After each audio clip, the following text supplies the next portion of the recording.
አፋብን ሚኒሊክ ዕዝ 102ኛ ኮር 12ኛ ክፍለ ጦር 6ኛ እና 4ኛ ሻለቃ ቃኝ በጋራ በሰዋ ሜዳ በአገዛዙ ሰራዊት ጥቃት ፈጸሙ። ቴዎድሮስ ዕዝ በአገዛዙ መከላከያ ሰራዊት ጥቃት መፈጸሙን አስታውቋል። የአገዛዙ መከላከያ ሰራዊት የፋኖ አመራሮችን ገደልኩ በሚል ስለለጠፈው ስም ዝርዝርም መረጃ ሰጥቷል። አገዛዙ አጀንዳ ለመስጠት የማይመጥን ነው ሲል አርበኛ አስረስ ማረ ገለጸ። የአፋብን ቴዎድሮስ ዕዝ የሴቶች ጉዳይ ኃላፊ ትግሉን በተመለከተ አጠገብህ ያለውን ጓድ ሳትወድ ሌላውን ወገንህን ልትወድ አትችልም ስትል መከረች። የኦሮሚያ ክልላዊ መንግስት ከዚህ ቀደም በክልሉ በቢሮ ደረጃ የነበሩ መዋቅሮችን በኮሚሽን፣ በኢንስቲትዩት፣ በባለስልጣን መስሪያ ቤት፣ በአገልግሎት ዘርፍ እንዲሁም 5 ተቋማትን በልዩ ሁኔታ ለማዋቀር ረቂቅ ሰነድ አዘጋጀ። በዘይሴ ወረዳ በመንግስት የጸጥታ ኃይሎች በተፈጸመ ጥቃት ሰዎች መገደላቸውን፣ መቁሰላቸውንና ጾታዊ ጥቃት እንደደረሰባቸው ኢሰመጉ ገለጸ። ቅዱስ ያሬድ ዘኦርቶዶክስ ተዋሕዶ ማህበር በትግራይ የአብነት ተማሪዎች ላይ አስገዳጅ አፈሳ ተግባር ተፈጽሟል ሲል ከሰሰ። ጤና ይስጥልኝ። ከፍሪ ፕሬስ ሚዲያ የዕለቱ ዜናዎች ከዚህ ሰዓት ጀምሮ ወደ እናንተ መቅረብ ይጀምራሉ። መልካም ሞላ ነኝ። ወደ ቀዳሚው ዜና አልፋለሁ። የአማራ ፋኖ ብሔራዊ ንቅናቄ ሚኒሊክ ዕዝ 102ኛ ኮር 12ኛ ክፍለ ጦር 6ኛ እና 4ኛ ሻለቃ ቃኝ በጋራ በሰዋ ሜዳ በብልጽግና ኢትዮጵያ መከላከያ ሰራዊት ጥቃት ፈጸሙ። የ102ኛ ኮር 12ኛ ክፍለ ጦር ሰኔ 25 2018 ዓ.ም በሰሜን ወሎ ዞን በጉባ ላፍቶ ወረዳ ከወልዲያ ከተማ በቅርብ ርቀት ልዩ ስሙ ሰዋ ሜዳ በተባለ ቦታ በአገዛዙ ሰራዊት ላይ ከወትሮ የተለየ የደፈጣ ጥቃት መፈጸሙን ዕዙ አስታውቋል። ጥቃቱን የፈጸሙት የ12ኛ ክፍለ ጦር ፋኖች ሲሆኑ በዚህም ማጥቃት 10 የአገዛዙ ሰራዊት ሲሞት 17 የሚሆኑት ደግሞ በከፍተኛ ጉዳት ወልዲያ ሆስፒታል መግባታቸው ተሰምቷል። በተመሳሳይ የሚኒሊክ ዕዝ አሃዶች የሆኑት 106ኛ ኮር እና 303ኛ ሳምነው ኮር በጋራ በመሆን በመከላከያ ሻለቃ መሪና ሰራዊቱ ጥቃት ፈጽመዋል። የ106ኛ ኮር 34ኛ ክፍለ ጦርና 303ኛ ሳምነው ኮር 21ኛ ወይም ተከዜ ክፍለ ጦር በጋራ በመሆን በ5 አቅጣጫ ያገዛዙን ኃይል ገጥመው የሻለቃ መሪውን ጨምሮ በርካቶች የሞቱበት አውደ ውጊያ መደረጉን ፍሪ ፕሬስ ሰምቷል። ትናንት ሰኔ 25 2018 ዓ.ም ረፋድ 2 ሰዓት ላይ የጀመረው ውጊያ እስከ ምሽት ድረስ ቀጥሎ ውሏል። የብልጽግና መከላከያ ሰራዊት አይገመቴና መታታዊ የሆነውን የሚኒሊክ ዕዝ ፈርጣማ ጡንቻዎች መቋቋም አቅቶት በርካታ ኃይሉን አጥቶ አካባቢውን ወጥቷል ተብሏል። በውጊያው የብልጽግና ኢትዮጵያ መከላከያ ሰራዊት ሻለቃ መሪን ጨምሮ 53 አባላት ሲሞቱ 39 ቆስለዋል። ቴዎድሮስ ዕዝ በአገዛዙ ኃይል ጥቃት መፈጸሙን አስታወቀ። የአማራ ፋኖ ብሔራዊ ንቅናቄ ቴዎድሮስ ዕዝ 44ኛ ክፍለ ጦር ባደረገው ወታደራዊ እንቅስቃሴ ለሰሜን ግንባር ታጭቶ የነበረ የኮማንዶና የፖሊስ ኃይል ከፍተኛ ጉዳት እንደደረሰበት ገልጿል። የዕዙ ኮሚኒኬሽን ምንጮች እንደገለጹት ለሰሜን ግንባር ስምሪት ተብሎ የተዘጋጀ የኮማንዶና የፖሊስ ኃይል ኢላማ በማድረግ በ44ኛ ክፍለ ጦር ውስጥ የተቀናጀ ወታደራዊ ጥቃት ተፈጽሟል ብሏል። በተያያዘ ዜና የአማራ ሚዲያ ኮርፖሬሽን አሚኮ በሐሙስ ገበያ የተደረገውን ውጊያ አስመልክቶ የመከላከያ ሰራዊት የፋኖ አባላትን እንደመሰሰ በማለት ያሰራጨው ዘገባ መሰረተ ቢስ መሆኑን ዕዙ ገልጿል።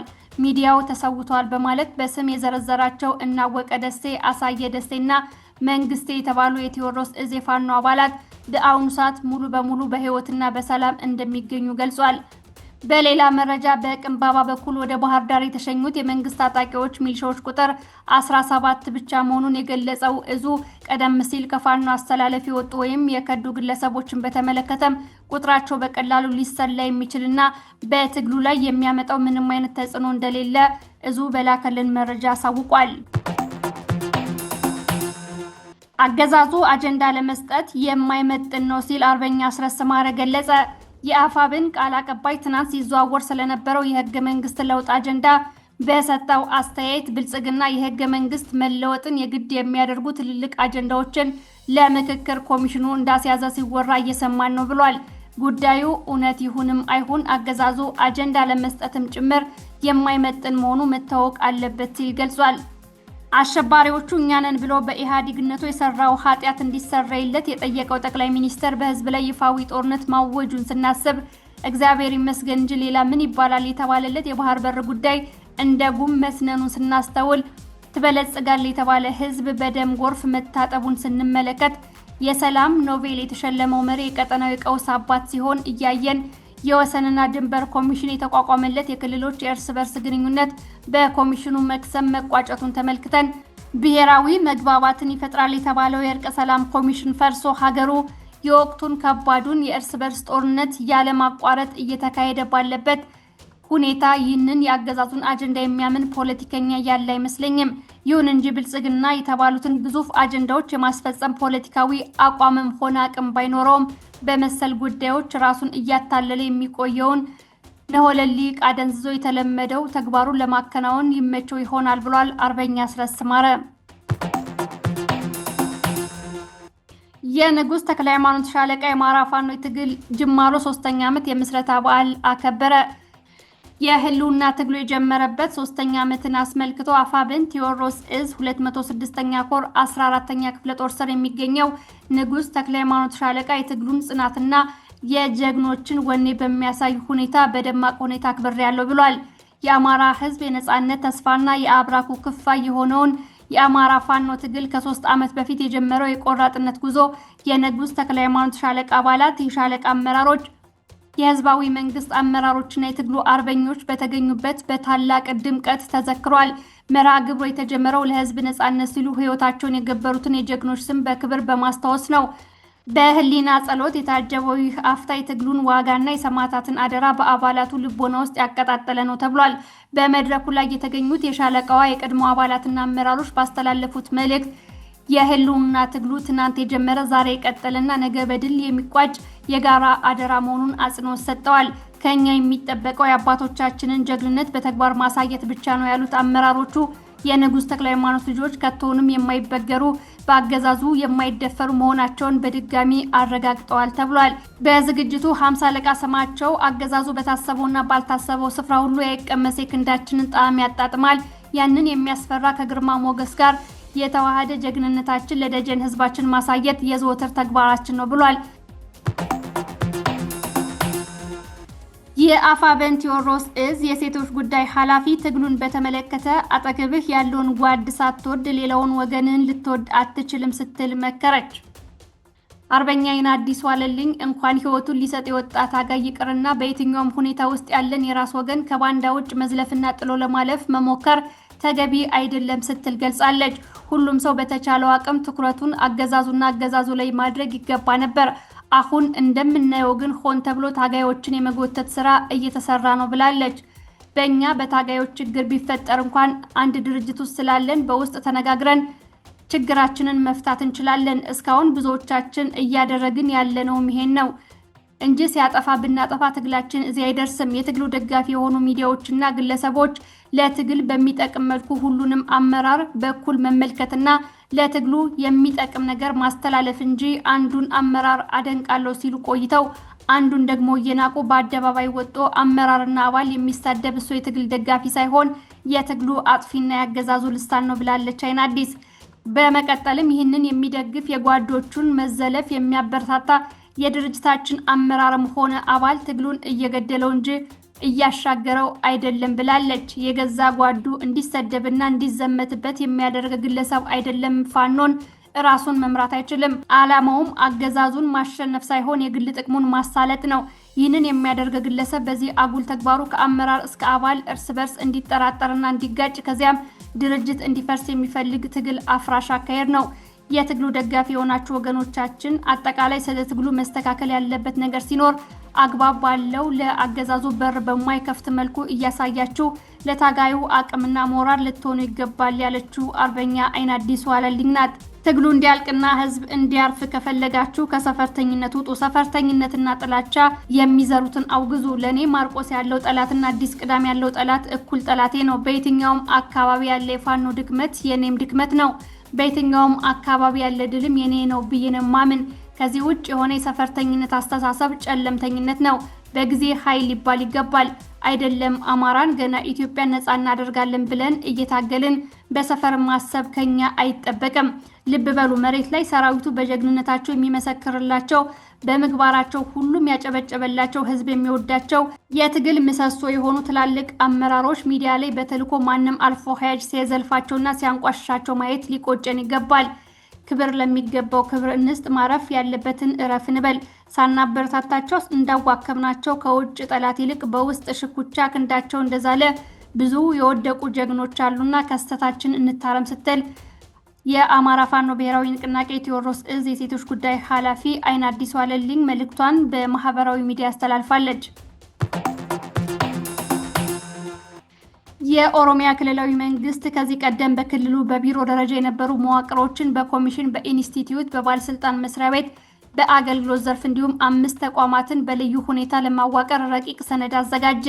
ክልሉ ከዚህ ቀደም በቢሮ ደረጃ የነበሩ አሁን በኮሚሽን ደረጃ ያዋቀራቸው መስሪያ ቤቶች ፐብሊክ ሰርቪስ ኮሚሽን እና የማረሚያ ቤቶች ኮሚሽን ሲሆኑ በባለስልጣኑ መስሪያ ቤት ደረጃ ያዋቀራቸው ደግሞ የቁጥጥር ባለስልጣን፣ የኮንስትራክሽን ባለስልጣን እና የገዳ ልዩ የኢኮኖሚ ዞን ባለስልጣን መሆናቸውን ዋዜማ ዘግቧል። በአገልግሎት ደረጃ እንደ አዲስ የተዋቀሩ መስሪያ ቤቶች የመንግስት ኮሚኒኬሽን አገልግሎት፣ የመንግስት ንብረት ግዥና አወጋገድ አገልግሎት፣ የሙያ ብቃት ማረጋገጫ አገልግሎት እንዲሁም የሰነዶች ምዝገባና ማረጋገጫ አገልግሎት ሲሆኑ በኢንስቲትዩት ደረጃ የተደራጁ መስሪያ ቤቶች ደግሞ የእርሻ ጥናትና ምርምር ኢንስቲትዩት፣ የኦሮሞ ባህል ጥናትና ምርምር፣ የህግ ጥናትና ስልጠና ኢንስቲትዩት እንዲሁም የፕላን ኢንስቲትዩት መሆናቸውን ዋዜማ ዘግቧል። በልዩ ሁኔታ የተዋቀሩ ተቋማት በክልሉ ያሉ ዩኒቨርሲቲዎችን የሚያስተዳድር መስሪያ ቤት፣ የኦሮሚያ ብሮድካስቲንግ ሰርቪስ፣ የአደጋ ስጋት፣ የኦሮሚያ ፖሊስና የኦሮሚያ ሉዓላዊ ፈንድ መሆናቸውን ዋዜማ ዘግቧል። ከዚህ ቀደም የነበሩና ባሉበት የሚቀጥሉ ቢሮዎች ተብለው በረቂቅ ሰነዱ የሰፈሩት ትምህርት ቢሮ፣ ጤና ቢሮ፣ ግብርና ቢሮ፣ የገቢዎች ቢሮን ጨምሮ 21 ቢሮዎች ሲሆኑ እነዚህ ቢሮዎች በስራቸው ሌሎች ንዑስ መስሪያ ቤቶችን እንዲቆጣጠሩና እንዲያስተዳድሩ ስልጣን ተሰጥቷቸዋል። በተጨማሪም 3 የክልሉ ቢሮዎች ተጨማሪ ተልዕኮ እንደተሰጣቸው የሚያትተው ረቂቅ ሰነዱ የከተማ ልማት ቢሮ፣ የፕላን ኢንስቲትዩት እንዲሁም የኦሮሚያ ፖሊስ መሆናቸውን ዋዜማ ዘግቧል። ይህ ሰነድ የሚያሳየው ብልጽግና እንደሚለው ክልሎችን የማፍረስ ሳይሆን ኦሮሚያን የማደራጀትና የማጠናከር ስራ እየሰራ መሆኑን ነው ሲሉ አስተያየት ሰጪዎች ገልጸዋል። በተለይም አሁን የወጣው ረቂቅ ሰነድ የሚያሳየው ትናንት በተለያዩ መገናኛ ብዙሃን ሲዘዋወር እንደነበረው ብልጽግና ክልሎችን የማፍረስ ሳይሆን ኦሮሚያን የማጠናከርና በአገር ደረጃ እንዲቀጥል የሚያስችሉ መዋቅሮችን የማደራጀት መሆኑን አስተያየት ሰጪዎች አክለው ገልጸዋል። ራሱን የኢትዮጵያ መከላከያ ሰራዊት ብሎ የሚጠራው ኃይል በስማዳ ወረዳ አጅ ላይ የህዝብ ሀብትና ንብረት እንዲሁም ትምህርት ቤት አወደመ። ይህ ዘራፊና ጸረ አማራ የሆነ የብልጽግና ኃይል በንጹሃን ህዝብና በማህበራዊ ተቋም ላይ ከፍተኛ ግፍና በደል አድርሷል። ከነዚህም መካከል የአጅ አንደኛ ደረጃ ትምህርት ቤት ከፍተኛ ጥቃት የተሰነዘረበት ሲሆን የትምህርት ቤቱን የማህበራዊ አገልግሎት መስጫ ቁሳቁሶችን በመዝረፍና በማውደም ከጥቅም ውጭ አድርጎታል። በዘይሴ ወረዳ የመንግስት የጸጥታ ኃይሎች በፈጸሙት ጥቃት ሰዎች መገደላቸውን፣ መቁሰላቸውንና ጾታዊ ጥቃት እንደተፈጸመባቸው ኢሰመጉ ገለጸ። በደቡብ ኢትዮጵያ ክልል ጋሞ ዞን ዘይሴ ወረዳ የመንግስት ታጣቂዎች በፈጸሙት ጥቃት የ10 ሰዎች ህይወት ማለፉን የኢትዮጵያ ሰብአዊ መብቶች ጉባኤ አስታውቋል። ትናንት ሰኔ 25 2018 ዓ.ም በወጣው መግለጫ በዘይሴ ወረዳ ባለፉት 11 ቀናት 10 ሰዎች በመንግስት የጸጥታ ኃይሎች ተገድለዋል። በተጨማሪም በ3 ግለሰቦች ላይ የአካል ጉዳት፣ ጾታዊ ጥቃት፣ የንብረት ዘረፋና ውድመት እንዲሁም የጅምላ እስር መፈጸሙን ድርጅቱ ከአካባቢው ካሰባሰበው መረጃ ለማረጋገጥ መቻሉን አስታውቋል። ቅዱስ ያሬድ ዘኦርቶዶክስ ማህበር በትግራይ የአብነት ተማሪዎች ላይ አስገዳጅ አፈሳ ተግባር መፈጸሙን በመግለጽ ድርጊቱን ኮነነ። ማህበሩ በመቀሌ ከተማ ከሚገኘው ደብረ ቅዱሳን ጽርሐ አርያምና ከሌሎች አብያተ ክርስቲያናት ቅጥር ግቢ የአብነት ተማሪዎች በታጣቂ ኃይሎች ታፍነው ተወስደዋል ብሏል። ከዓለማዊ ኑሮ ርቀው መንፈሳዊ ትምህርትና ያሬዳዊ ዜማ በመማር ላይ ያሉ ተማሪዎችን ከቤተ ክርስቲያን ቅጥር ግቢ በኃይል መውሰድ ተገቢ አይደለም፣ ድርጊቱ ምዕመናንን ያሳዘነ ነው ብሏል በመግለጫው። ከፍሪ ፕሬስ ሚዲያ የዕለቱን ዜናዎች እየተከታተላችሁ ትገኛላችሁ። ቻናላችንን ሼር፣ ላይክ እና ሰብስክራይብ ስታደርጉ ሌሎች ጋር ተደራሽ እንዲሆን ስለሚያግዘን እንድታደርጉ በአክብሮት እየጠየቅኩኝ ቀጣዩን መረጃ አቀርባለሁ። የኢንዶኔዥያ ታጣቂዎች አሜሪካዊ አብራሪን መግደላቸውንና አውሮፕላኑን ማቃጠላቸውን አስታወቁ። ኢንዶኔዥያ ውስጥ በምትገኘው ፓፑዋ ግዛት የሚንቀሳቀሱ ተገንጣይ አማጽያን አሜሪካዊ አብራሪን ተኩሰው መግደላቸውንና አውሮፕላኑን ማቃጠላቸውን ማስታወቃቸውን ቢቢሲ ዘግቧል። ዘዌስ ፓፑዋ ናሽናል ሊብሬሽን አርሚ የተሰኘው ታጣቂ ቡድን ኒኮላስ ኤፍ ጎስሊዮን የተባለ አሜሪካዊ አብራሪ የገደለው ሐሙስ ዕለት በሃይላንድ ፓፑዋ ግዛት ካረፈ በኋላ መሆኑን አስታውቋል። ኢራን በቀድሞ ጠቅላይ ሚኒስትር መሪ የቀብር ስነ ስርዓት ወቅት አሜሪካና እስራኤል ጥቃት እንዳይፈጽሙ አስጠነቀቀች። የካቲት ላይ በተፈጸመው የመጀመሪያ ጥቃት ለተገደሉት የቀድሞ ጠቅላይ ሚኒስትር አያቶላህ አሊ ካሚኒ መንግስታዊ የቀብር ስነ ስርዓት ለማካሄድ እየተዘጋጀች ያለችው ኢራን አሜሪካና እስራኤል ማንኛውንም ጥቃት እንዳይሰነዝሩ አስጠንቅቃለች።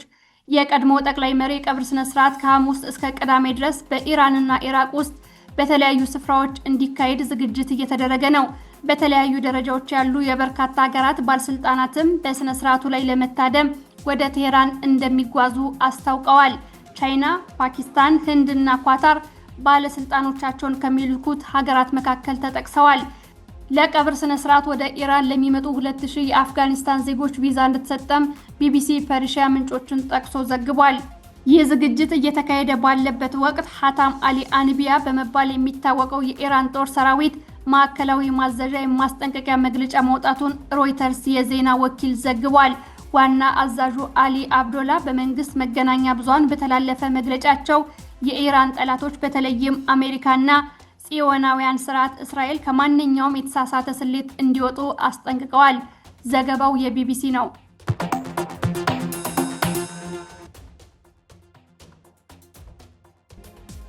ከፍሪ ፕሬስ ሚዲያ የዕለቱ ዜናዎች እነዚህን ይመስላሉ። ስለምትመለከቱን ከልብ አመሰግናለሁ። በተለይም ሀሳብና አስተያየት ስለምትሰጡኝ፣ ስለምታበረታቱኝ ሁላችሁንም ከልብ አመሰግናለሁ። የፍሪ ፕሬስ አባል በመሆን በወራዊነት ስለምታግዙኝም ከልብ አመሰግናለሁ። ለአማራ ሕዝብ ድምጽ ሆነን እስከ አማራ ሕዝብ ህልውናው እስኪረጋገጥ ድረስ አብረን እንደምንቆይ ተስፋ አለኝ። ጤና ይስጥልኝ።